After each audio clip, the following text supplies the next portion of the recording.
విచ్ఛిన్నమైనటువంటి ఒక రాష్ట్రాన్ని మళ్లీ దేశంలోనే ఒక అగ్రగామిగా నిలబెట్టే పునర్నిర్మాణ మహాయజ్ఞం. ఈ కూటమి ప్రభుత్వ లక్ష్యాలు స్పష్టం. కోల్పోయిన పెట్టుబడులను మళ్లీ తీసుకురావటం, నిలిచిపోయిన ప్రాజెక్టులకు మళ్లీ ప్రాణం పోయటం, ప్రతి కేంద్ర రూపాయిని కూడా రాష్ట్ర అభివృద్ధిగా మార్చటం, యువత మళ్లీ తమ కలలను ఆంధ్ర నేలపై నిర్మించుకునే విధంగా చేయటం మన ప్రభుత్వ లక్ష్యాలు. మన హక్కులను మనం సగర్వంగా సాధించుకుంటూ కేంద్రం నుంచి మునుపెన్నడూ లేని విధంగా నిధుల ప్రవాహాన్ని తెచ్చుకుంటూ ఒక సరికొత్త విజయ ప్రస్థానాన్ని మనం మొదలు పెట్టాం.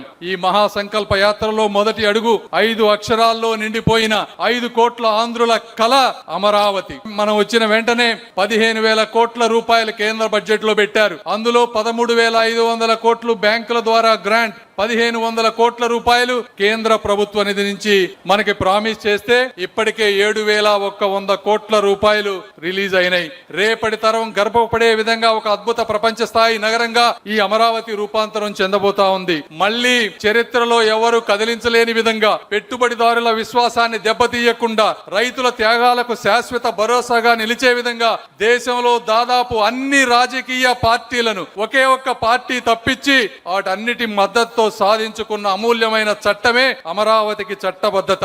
అమరావతి చరిత్రలో ప్రజల ఆకాంక్షలకు వ్యతిరేకంగా నిలిచిన ఏకైక నాయకుడిగా జగన్మోహన్ రెడ్డి గారు నిలిచిపోతూ ఉన్నారు. అది వాళ్ళు గుర్తించుకోలేకపోయారు. సంఖ్యలతో వాళ్ళు అమరావతిని బంధిస్తే ఒక సంకల్పంతో అమరావతిని సాధించామని చెప్పి మీ అందరికీ నేను తెలియజేసుకుంటా ఉన్నాను.